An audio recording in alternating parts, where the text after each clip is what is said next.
Nagrereklamo ang ilang taga-Malabon dahil hindi pa rin naaayos ang ginibang Tugatog Public Cemetery.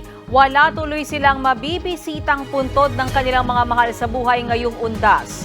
Nasa frontline ng balitang yan si Laila Pangilinan.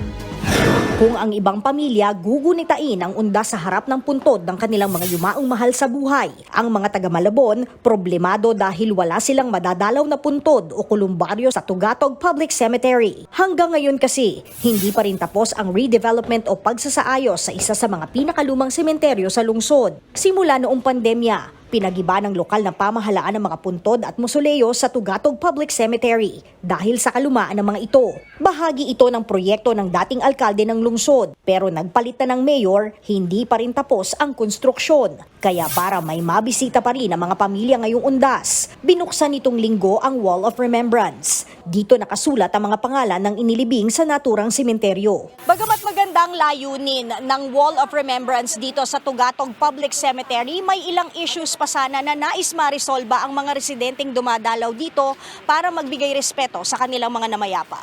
Ang babaeng ito, napakamot ulo na lang. Nahanap man niya ang pangalan ng kanyang mga yumaong kaanak. Hindi naman daw magkakasama sa isang lapida.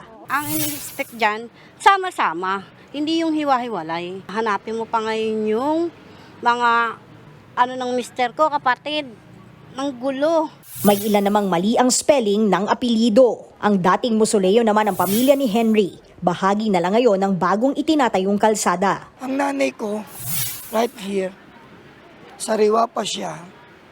Kasama sa project, sariwa pa, inalis siya. Si Marites gustuhin man daw makita kung ano nang natira sa puntod ng kanyang ama, hindi niya magawa dahil hindi siya pinayagang makapasok. Ang mga buto kasi ng mga hinukay na patay, nakatenga pa rin sa container van na nasa loob ng ginagawang sementeryo. Gusto ko nga po punta doon bawal daw po, baka magkaroon ng sakit. Dahil walang mapaglagyan, iniwan na lang ng mga bumisita ang mga bulaklak sa mga sindihan ng kandila. Hinaing ng mga taga rito, sana hindi na lang nire-develop ang sementeryo. Tutol po ako yan po ang pinakamatanda na sementeryo sa buong Tugatog po, sa Malabon. Heritage na po yung buong sementeryo niyan.